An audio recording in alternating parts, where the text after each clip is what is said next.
हिमाचल प्रदेश के आर्थिक हालात किसी से छुपे नहीं हैं। मुख्यमंत्री जब से सत्ता में आए हैं तब से लगातार कई मंचों से ये दावा कर चुके हैं कि हिमाचल की आर्थिक हालात ठीक नहीं है और बार बार सरकार को, चाहे वो सरकारी कर्मचारियों की तनख्वाह है या फिर अन्य खर्चों के लिए लोन लेना पड़ रहा है। बीते माह की अगर बात की जाए तो सितंबर महीने में जो तनख्वाह है सभी सरकारी कर्मचारियों की वो 5 सितंबर को आई, जबकि इतिहास में पहली बार ऐसा देखने को मिला है। इससे पहले हर महीने की 1 तारीख को हिमाचल सरकार के जितने भी सरकारी कर्मचारी हैं उनको तनख्वाह मिल जाया करती थी। पेंशनर को बीते माह जो है वो जो पेंशन है वो 10 तारीख को मिली थी। उसके बाद अगर बात की जाए तो इस पर अगला फैसला हुआ और इस महीने जो सरकारी कर्मचारी है उनको तो 1 तारीख को तनख्वाह जो है मिल चुकी है, लेकिन उसके बाद अगर बात की जाए तो पेंशनर्स अभी भी नाराज़ है। 9 अक्टूबर को उनको पेंशन यहाँ पर मिलनी है। हमारे साथ यहाँ पर कुछ युवा हैं। ये सभी युवा centre of excellence Sanjauli college Shimla का प्रतिष्ठित एक कॉलेज है, वहाँ के युवा है और युवाओं से हम यही जानना चाहेंगे कि इस समय जो हिमाचल प्रदेश के हालात चल रहे हैं, जिस तरह से हर मंचों से मुख्यमंत्री और कई मंत्री हिमाचल प्रदेश की आर्थिक हालात को लेकर बार बार बातें कह रहे हैं, उसको लेकर क्या युवाओं को लगता है कि अब हिमाचल सरकार की नौकरियां या सरकारी नौकरियों की अगर बात की जाए तो क्या उसके लिए तैयारियां करना सही है, या फिर युवा डरे हुए हैं अपने फ्यूचर को लेकर और हिमाचल प्रदेश की जो आर्थिक हालात चल रहे हैं उससे युवा क्या समझते हैं? सबसे पहले आपका नाम बताएं। मेरा नाम पीयूष है और मैं BA सेकेंड ईयर का स्टूडेंट हूँ। वैसे तो सरकारी नौकरी के लिए तैयारी करना बहुत ज़रूरी है हिमाचल प्रदेश में, क्योंकि हिमाचल प्रदेश में प्राइवेट सेक्टर इतना ग्रो नहीं किया हुआ है, ना इतनी इंडस्ट्रीज़ है अभी। तो प्राइवेट सेक्टर्स में जो फाइनेंशियल वेल्थ का होना वो मतलब कि उसमें थोड़ी कमी है। तो मेरे को लगता है कि अगर गवर्नमेंट वैकेंसीज निकाले तो वर्थ इट है अगर आप मेहनत करोगे।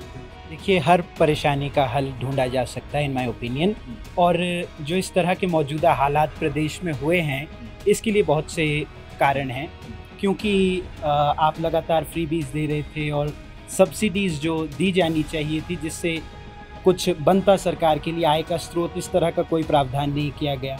इसके अलावा टूरिज़्म सेक्टर जब से कोविड के बाद उसको एक धक्का लगा है, उसके बाद टूरिज़्म का रिवाइवल इतनी आसानी से नहीं हो पाया है। उसके अलावा इंडस्ट्रियलाइजेशन आप इतना ज़्यादा हिमाचल प्रदेश में नहीं देखते हैं। तो ये तमाम फैक्टर्स हैं जिसकी वजह से सरकार लगातार आर्थिक खजाना खाली हो रहा है, और जहाँ 1,17,000 प्रति व्यक्ति पर लोन है अप्रॉक्सीमेटन, तो जाहिर तौर पर चिंता की स्थिति है। देखिए, इन्होंने भी कहा हर एक चीज़ से हम रिवाइव कर सकते हैं अगर हमारी मंशा वैसी हो, वो रिवाइवल वाली अगर हमारी मंशा है तो ज़रूर किया जा सकता है। हम टूरिज़्म में काफ़ी कुछ अच्छे इनिशिएटिव्स ले सकते हैं। एंड सबसे बड़ी बात है, हम एप्पल इकॉनमी जो हमारी काफ़ी बूमिंग इकॉनमी है हिमाचल प्रदेश की, हम उसमें साइंटिफिक अप्रोच के साथ काफ़ी अच्छी चीज़ों के से आगे बढ़ सकते हैं। एंड इसके अलावा there is this colonial mindset that's embedded in us, जिसके मैं काफ़ी अगेंस्ट में रहा हूँ। हमेशा हम नौकरी की तरफ ही क्यों बढ़ना चाह रहे हैं? हम डिजिटलाइजेशन बहुत अच्छे से हुआ, हमने देखा इंडिया में, एंड उसके बाद हमने देखा कि कंटेंट क्रिएशन में भी काफ़ी कुछ अच्छा हो रहा है। लोग एक रील के ज़रिए ही लाखों में भी कमा रहे हैं। तो हमें मतलब ऑप्शंस हमेशा से ढूंढते रहना चाहिए एंड हमें गवर्नमेंट सेक्टर की तरफ नहीं भागना चाहिए। हमें तैयारियां करते रहना चाहिए एंड अपना ऑप्शंस रेडी रखने चाहिए, क्योंकि ये तो कोरोना आया, फिर उसके बाद आपदा आई एंड कर्ज इतना ज़्यादा बढ़ चुका है। तो यस, मैं यही सब। हिमाचल प्रदेश की अगर मौजूदा स्थिति को देखें तो ये चिंता का विषय तो है, जाहिर बात है, क्योंकि इतना ज़्यादा कर्ज है, जैसा दिव्यांश ने कहा कि मतलब प्रति व्यक्ति पर कितना ज़्यादा कर्ज है, तो ये चिंता का विषय तो है। पर फिर भी इनिशिएटिव्स लिए जा सकते हैं। जो भी इनिशिएटिव्स अपने बोले वो अगर वो करें तो शायद स्थिति को सुधारा जा सकता है। ये सरकारी नौकरी की तैयारी करना तो बहुत ज़रूरी है, क्योंकि भारत में प्राइवेटाइजेशन उतने लेवल पे तो नहीं हुई है। तो सरकारी एक सेफ़ चॉइस होती है स्टूडेंट्स के लिए भी कि सरकारी नौकरी में तैयारी करना। पर स्टूडेंट को इस बात पे भी ध्यान देना चाहिए कि वो एक्स्ट्रा करिकुलर एक्टिविटीज़ या फिर कंप्यूटर स्किल्स की तरफ ध्यान दो। इसके बाद बहुत कुछ सोचा है, पोस्ट ग्रेजुएशन सोचा है, सिविल सर्विसेज प्रिपरेशन सोचा है। देखिए, investment if you want to take knowledge तो आप तैयारी कीजिए, बट आपको करंट सिचुएशन को भी ध्यान में रखना चाहिए इन माय पर्सपेक्टिव, क्योंकि इकोनॉमिक क्राइसिस हिमाचल में है। पहले कोविड था, उसके बाद इतना बड़ा डिज़ास्टर हिमाचल में हुआ, सब कुछ बह गया, एंड उसके बाद हिमाचल अभी सर्वाइविंग कंडीशन पर है। तो जाहिर सी बात है कर्ज तो हिमाचल पर बहुत ज़्यादा है, बट इसके बाद अब जहाँ तक फ्यूचर सिक्योरिटी की बात है तो मैं मानती हूँ कि गवर्नमेंट सेक्टर में आपको बहुत सारी अलाउंसेस मिलते हैं, फैसिलिटीज़ मिलती है, बट विद दैट ऑल्सो अगर अपॉर्चुनिटीज़ वहाँ पर नहीं है तो आपको और डिजिटलाइज्ड वर्ल्ड में भी जाना पड़ सकता है। बिल्कुल, स्किल पे काम करना बहुत ज़रूरी है, क्योंकि हर एक युवा आज के दौर में चाहता है कि वो फाइनेंशियली स्टेबल हो जाए।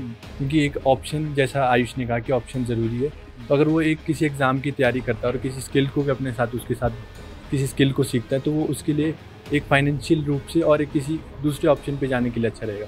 और स्किल की में ऑनलाइन हमारे लिए काफ़ी स्किल्स है, और हमारे कॉलेज भी कोई कोर्सेज ऑफर करता है ऑनलाइन, और युवा जो PM युवा विकास कौशल विकास केंद्र है, उसके थ्रू जो कंप्यूटर कोर्सेज है और ऑनलाइन कोर्सेज जो है, उससे हमारे लिए स्किल्स काफ़ी बेटर हो रही है, और उससे हमारी एक फाइनेंशियल सिचुएशन है। ये सबका अपना पर्सनल ओपिनियन होता है कि उसे क्या करना है क्या नहीं करना है, बट आई थिंक हमें कभी भी किसी एक चीज़ पे स्टिक नहीं रहना चाहिए। We should always have our second plan. तो हमें बाकी और चीज़ और बाकी स्किल्स की तरफ भी ध्यान देना चाहिए। बट हाँ, अभी अगर सिचुएशन ऐसी है तो हम इससे रिवाइव कर सकते हैं।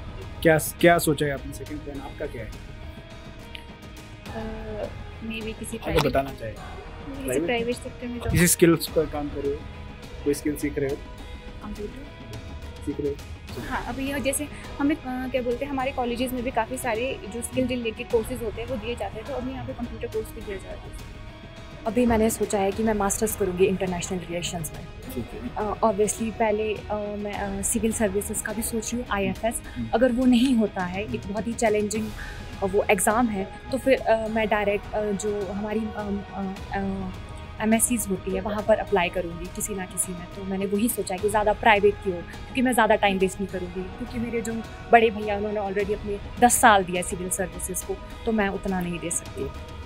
अभी हम ऐसी सिचुएशन में हैं, बहुत बुरी सिचुएशन में फंस चुके हैं, क्योंकि हमारे पास जो सब लोग बोल रहे हैं स्किल डेवलपमेंट करो, पर हमारे पास उतने प्राइवेट सेक्टर्स नहीं है, यहाँ पर इंडस्ट्री भी नहीं है। तो अगर हमारे पास स्किल भी है तो हम उन्हें कहाँ लगाएंगे?